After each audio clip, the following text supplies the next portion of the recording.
there. This is Jeff, Sci-Fi Express Lane, trying to not talk politics.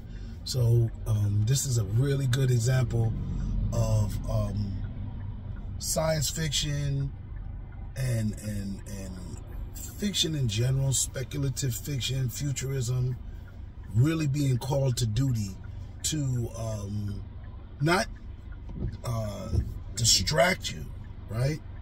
But not allow you to be so overwhelmed that you get frustrated and you stress out, because this election is very stressful. So with that said, I want to address this Cynthia Erivo Wicked controversy. I know it's not that big of a thing, but it sort of is a thing. So because it sort of is a thing, I'm going to address it. You know, I posted pictures, and this is just all my opinion, you know. Jeff Carroll, sci-fi writer, sci-fi filmmaker, comic book dude, and novelist, right? So that's who I am. Welcome to Sci-Fi Express Lane. All right, now that we all in, Cynthia Erivo started a controversy of her dislike of a fan-made poster for her upcoming movie, the movie that she starred in with, I'm going to say Ariana Grande, but I'm not sure. I think so. Called Wicked, which is a prequel, sort of, to the beloved Julie Garland movie, The Wizard of Oz. All right, the one that we all know. I'm going to say it's 1939, but I'm not sure. And I think it was in black and white, and they colorized it, so we see the colorized version. Anyway, it's an old movie, and in the poster, the Wicked, which was a book, which became a musical, and now is a movie, Cynthia Erivo plays the witch, the bad witch, right? Because there's north, south, east, west, all these different witches. And I guess they were all sisters. I haven't watched the what do you call it? The Wizard of Oz in years, but I believe they were all sisters. All right. And Cynthia Erivo's character on the poster wears a hat, and the other character, played by Ariana Grande, I must say, is whispering in her ear. And on the poster, you see Cynthia Erivo's full face. In the novel, and I think the musical, more so the musical, the poster, her hat is covering her eyes. She's wearing bright red lipstick, and I think she even has a smirk. So Cynthia Erivo got mad because the fan poster pulled the hat down over her eyes and even her nose, right? And gave her red lipstick. And to me, it makes it look more like the musical, which is what this is all based on, right? Because the original story is an old story. Even the one we know with Julie Garland is the 8th reenactment, interpretation, adaptation, what you want to call it. And really, The Wizard of Oz is a message piece for children. It was a children's book with a strong message, right? Political message, because a lot of children's books have messages in them, strong messages. You know, open your mind, learn, you know, like I like Camille Yarborough's book, Cornrows. You get to learn to appreciate the hair. Children's books are really heavy on message. So, Cynthia Erivo said that this was horrible. It's almost borderline, she wanted to say racist, right? But it's you know, and because she's black or African, right? People took to her defense. And to me, she's playing a black card, right? she's playing the black card, and she's also undermining the movement for diversity. And I'm going to say it, I'll explain that, right? So she's playing the black card because, one, I don't think it's about her being black. I think if there's anything about her being black, it's the fact that the character was a white lady who in the story was born green. Now, in the original books, children's book, they don't tell you why. In the Judy Garland movie, they don't tell you why. But all of Oz is white. This is from the 1930s.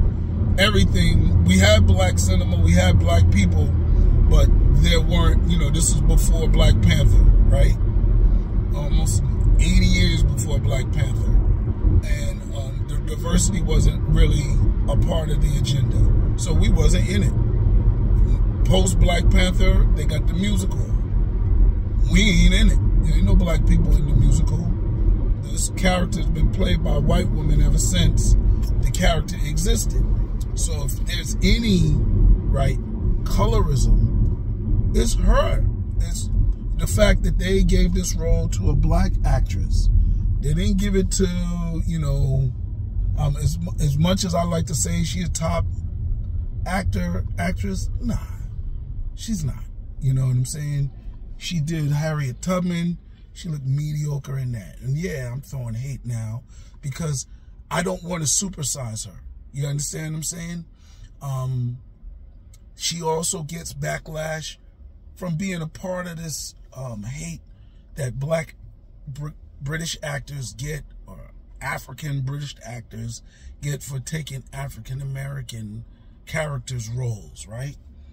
And I get that too. I like the Idris Elbas, I like the John Boyegas, and yeah, if they weren't who they were, they weren't around, probably would have gone to a black American. But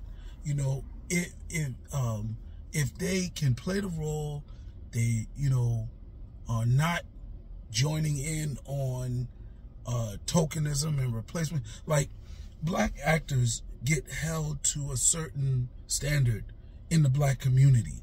You just don't take any kind of role because we know they love to throw tokens at us, and if you do, you have to make up for that. You try not to do it. You Will Smith, you too big to take a token role.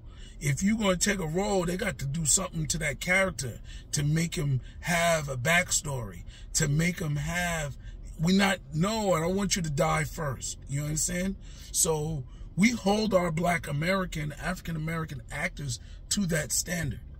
And if you're from Great Britain, you're from Africa, and you come in, then you got to respect that too. And so I think Cynthia Erivo doesn't understand that. And this ain't no conspiracy theories. I remember when she played Harriet Tubman, it came out that she had sort of negative things to say about African Americans. Now, there's a derogatory term for every race, culture, nationality on the planet. Somebody got something that they say that is offensive. So in West Africa, they have ways to refer to African Americans that are also offensive on the level of spick, right? On the level of N-word, and she's participated in that, right? When she was taking the role of Harriet Tubman, she played it like a Hollywood role. And for a black person taking on the role of the most dedicated, fierce, the top level of commitment. Harriet Tubman outdid Dr. King and Malcolm X, Martin Luther King, Marcus Garvey, all of them in terms of commitment. May not have made the impact that Dr. King had, but come on, she was, outpaced Rosa Parks, you name it. Frederick Douglass, none of them. Harriet Tubman is it. So you play her and you don't really, respect anything on that level, and you know, it's just a role to you. That didn't sit right. Plus, then you know, you're talking sideways about African Americans. Nah, I ain't got time for that. You know, I don't think you would be surviving if you were taking a role like Malcolm X and you were using the N-word. I don't care if you're using it affectionately. If Denzel was running around here with questionable behavior, he would not be celebrated as Malcolm X. And so for what I ask of Cynthia Erivo, John Boyega, any of them, you know, all of them British actors, you know, African British actors portraying, acting in Hollywood. I don't care what the role is.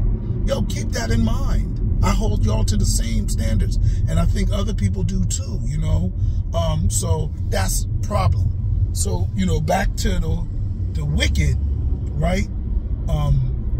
She knew she was a black person taking a white role.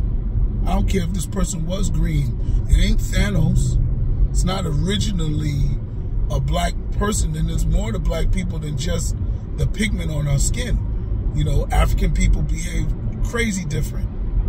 You know, African Americans and European Americans do not behave the same. So let's go back, right? Let's go back to this story, The Wizard of Oz, right? The Wizard of Oz is a political story. It's a story of industrialized government control, fascism, things that exist in the white world of Europe. And it was coming to America, and America was worried about that. They were,